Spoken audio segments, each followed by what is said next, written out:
Evening all of you. Welcome to science classes. आज हम पढ़ने वाले हैं असंक्रामक रोग। इतने दिन अपने चल रहे थे संक्रामक रोग, वो अपने कंप्लीट हो चुके। उसमें अपन ने 3 वायरस जनित, जीवाणु जनित और प्रोटोजोआ जनित रोग पढ़ चुके। अब है अपने असंक्रामक रोग में अपन 2 डिजीज पढ़ेंगे, डायबिटीज और कैंसर। चलिए स्टार्ट करते हैं। सबसे पहले डायबिटीज, मधुमेह, इसे शुगर रोग या शक्कर रोग भी कहते हैं। और ये क्यों, किसके कारण होता है? जब अपने अग्नाशय में प्रॉपरली इंसुलिन हार्मोन का स्राव नहीं होता है तो क्या होता है, शुगर की मात्रा बढ़ जाती है। अपने रक्त और मूत्र में शुगर की मात्रा बढ़ जाती है, उसको अपन क्या बोलते हैं, डायबिटीज। इसके लक्षण क्या होते हैं? इसके लक्षण होते हैं कमजोरी और थकान।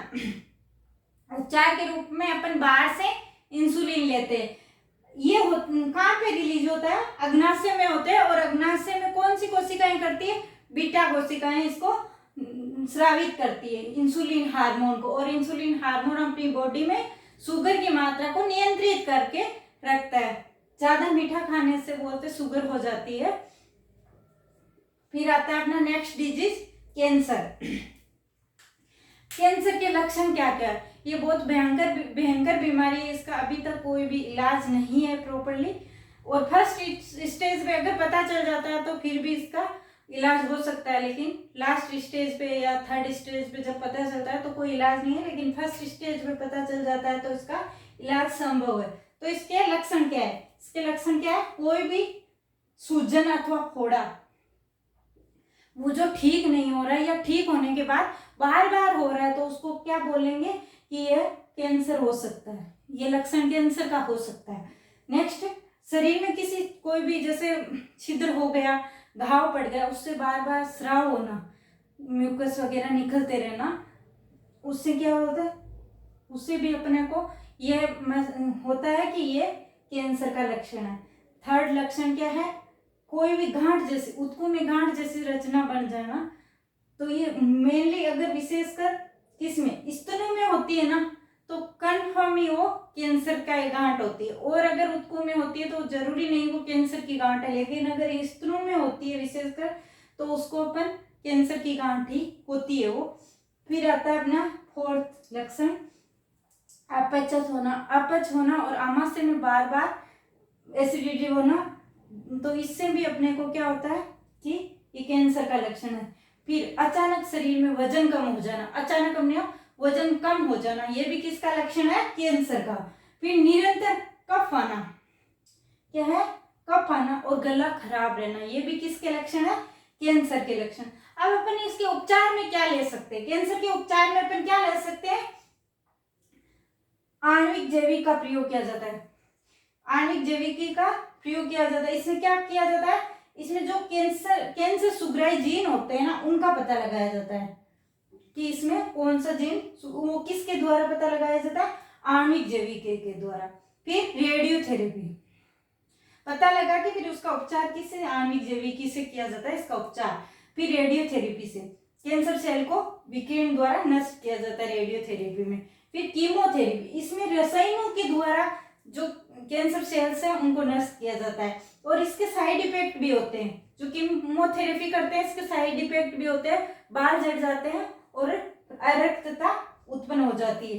फिर सर्जरी के द्वारा, कभी कभी जैसे फर्स्ट स्टेज में पता चल जाता है तो उसको ट्यूमर को सर्जरी करके निकाल देते हैं।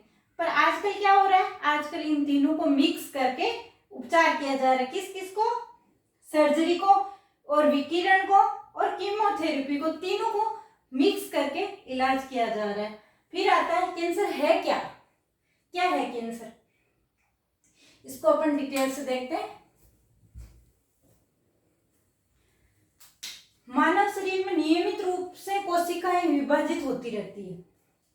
ये कोई कोशिका है एक,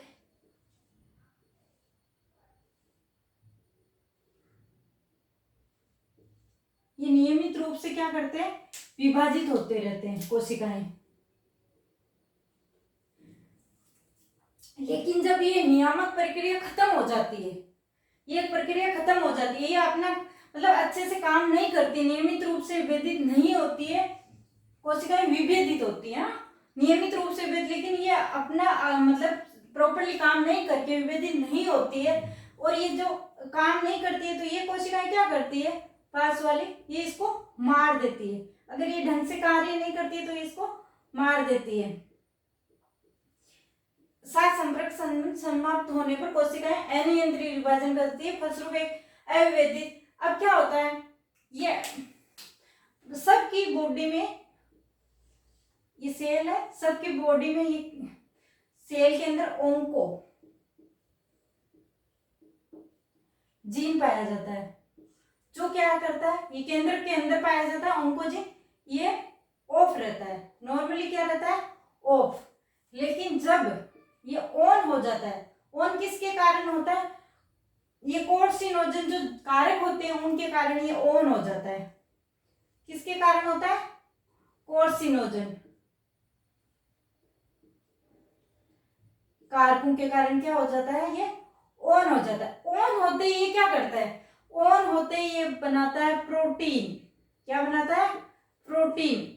और ये प्रोटीन क्या करती है, ये अपने चारों ओर एक आवरण बना लेती है। क्या करती है, ये चारों ओर अपने आवरण बना लेती है, और ये कोशिकाएं इसको मार नहीं पाती। और जब इनका संपर्क टूट जाता है ना, तो उसको हम बोलेंगे संपर्क संदमन। इसको बोले, जब इन कोशिकाओं का इससे संपर्क टूट जाता है तो उसको अपन क्या बोलेंगे, संपर्क संदमन। फिर ये प्रोटीन, मतलब ये आवरण प्रोटीन का आवरण बन जाता है, ये कोशिका इसको इफेक्ट नहीं कर पाती है। ये फिर क्या करती है, अपनी मर्जी से फिर वृद्धि करती रहती है, अपनी कोशिकाओं को बढ़ाती रहती है, विभाजित होती रहती है, मतलब ट्यूमर का रूप ले लेती है। ये है, ये ट्यूमर बन जाता है। क्या बन जाता है, ट्यूमर। लगातार विभाजित होती है, फिर ये इससे संपर्क तोड़ लेती है, पास वाली कोशिकाओं से संपर्क तोड़ लेती है ये, और लगातार विभाजित होती है, जिससे क्या बनता है, ट्यूमर। क्या बनता है, जिससे ट्यूमर। कैसे बना, सबकी बॉडी में क्या होता है, ओंकोजीन होता है, लेकिन वो ऑफ रहता है। उसको कोर्सिनोजन जो कारक होते हैं उनकी वजह से वो कभी कभी ऑन हो जाता है। कौन से है वो कारक, कौन से है वो कारक, ये फिर ट्यूमर बन जाता है, और यही क्या कहलाता है, कैंसर। यही कैंसर है, ये है कैंसर। अब ये कारक कौन से जो इसको एक्टिव करते हैं, कौन से, भौतिक कारक, रासायनिक कारक, जैविक कारक। भौतिक कारक कौन से, विकिरण, जो अल्ट्रावायलेट किरणें, एक्सरे किरणें, वो क्या है, भौतिक कारक। रासायनिक, किसी तंबाकू के कारण, और जैविक कारक ओंका वायरस के कारण। ये होते कारक जिनके कारण ये जो अपना ओंकोजीन है वो ऑन हो जाता है।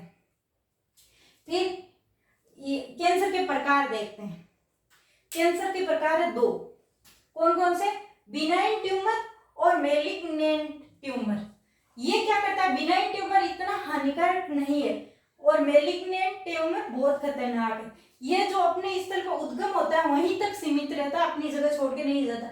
जैसे यहाँ हुआ है तो ये यहीं तक सीमित रहेगा, ये ज्यादा हानिकारक नहीं है। लेकिन मैलिग्नेंट जो ट्यूमर है वो अपने उद्गम स्थान से चल के दूसरे स्थान पे जाके दूसरी कोशिका को इफेक्ट करेगा, और दूसरी जगह जाकर और ट्यूमर बना देगा। तो ये खतरनाक है। और ये दूसरी जगह जाकर जो ट्यूमर बनती है, इस प्रक्रिया को या इस गुण को क्या बोलेंगे, मेटास्टेसिस। क्या बोलेंगे, मेटास्टेसिस। क्या बोलेंगे, मेटास्टेसिस। फिर आता है ये कैंसर के कारण, क्या कारण है, वही कारक है इनके कारण, भौतिक कारक, रासायनिक कारक और जैविक कारक। भौतिक में विकिरण, और रासायनिक में तंबाकू, और जैविक में ओंकोवायरस। जिन कारकों से सामान्य सेल्स जो असामान्य सेल में परिवर्तित हो जाती है उन्हें हम क्या बोलते हैं, कोर्सिनोजन कारक। ये जो सामान्य सेल थी इसके एक्टिव होने से वो असामान्य सेल में परिवर्तित हो गई, उनको अपन क्या बोलेंगे, कोर्सिनोजन कारक। फिर यूवी विकिरण होती है, वो क्या करती है, डीएनए में उत्परिवर्तन कर त्वचा कैंसर उत्पन्न करती है। कौन करती है, अल्ट्रावायलेट जो किरणें होती है ना, वो डीएनए में परिवर्तन करके त्वचा कैंसर उत्पन्न करती है, त्वचा। और एक्सरे किरणें क्या करती है, ल्यूकेमिया, रक्त कैंसर जो होती है ना, एक्सरे किरणें वो तो क्या करती है, ल्यूकेमिया। और जो यूवी किरण है वो क्या करती है, त्वचा कैंसर। निदान, डायग्नोसिस, निदान किसके द्वारा किया जाता है? कैंसर का निदान, कैंसर का निदान किया जाता है बायोप्सी। सबसे पहले अपन पढ़ते हैं बायोप्सी। इसमें क्या करते हैं, इसमें जैसे कोई अपने को दिख रहा है ऊतक में कि हाँ ट्यूमर है, तो उस ऊतक को निकाल के अपन करते हैं बायोप्सी, टुकड़ा लेकर उसका परीक्षण करते हैं। फिर आता है जैसे ल्यूकेमिया, रक्त कैंसर है, तो किससे करते हैं? अस्थि मज्जा का परीक्षण करते हैं। इसमें क्या करते हैं? अस्थि मज्जा। अगर किसी ऊतक में है तो बायोप्सी करते हैं, और अगर मतलब ल्यूकेमिया और रक्त कैंसर है तो अपन क्या करेंगे? अस्थि मज्जा का परीक्षण। फिर आता है, ये तो हो गए अपने बाहरी जो दिख रहे हैं, लेकिन आंतरिक अंगों का परीक्षण किससे करते हैं? किससे करते हैं? रेडियोग्राफी से, एमआरआई से, मैग्नेटिक रेजोनेंस इमेजिंग के द्वारा और एंटीबॉडी का यूज करके, इनके द्वारा अपन क्या करते हैं? आंतरिक अंगों का परीक्षण करते हैं। अब एंटीबॉडी के द्वारा कैसे करते हैं? देखिए, इसमें एंटीबॉडी भेजी जाती है, जो एंटीजन का एक एंटीबॉडी तैयार करके यहाँ भेजते हैं, सेल के अंदर भेजते हैं। जब ये एंटीबॉडी अगर इस एंटीजन, ये क्या है? एंटीजन, अगर इसके अटैच हो गई या आके यहाँ, तो अपने को पता चलेगा कि कैंसर सेल्स है, एंटीजन्स है, कैंसर एंटीजन है। और अगर ये इससे अटैच नहीं होगी तो इसका मतलब नहीं है। ये है एंटीबॉडी से यूज करके अपन एंटीजन का पता लगा सकते हैं कि है कि बॉडी में नहीं है। ये था अपना कैंसर डिजीज, ये विस्तार से पढ़ा कैंसर डिजीज, और उससे पहले पढ़ा अपन ने डायबिटीज। ये थे असंक्रामक रोग जो एक व्यक्ति से दूसरे व्यक्ति में नहीं फैलते, एक व्यक्ति तक ही सीमित रहता है। कैंसर भी एक व्यक्ति से दूसरे व्यक्ति में नहीं फैलता है अगर किसी को हो रखा है, और डायबिटीज भी अगर किसी व्यक्ति को है तो वो भी एक व्यक्ति से दूसरे व्यक्ति में नहीं फैलती है। तो ये थे अपने असंक्रामक रोग। तो क्लास अच्छी लगी हो तो लाइक कीजिए, शेयर कीजिए, सब्सक्राइब कीजिए। देखने के लिए थैंक यू।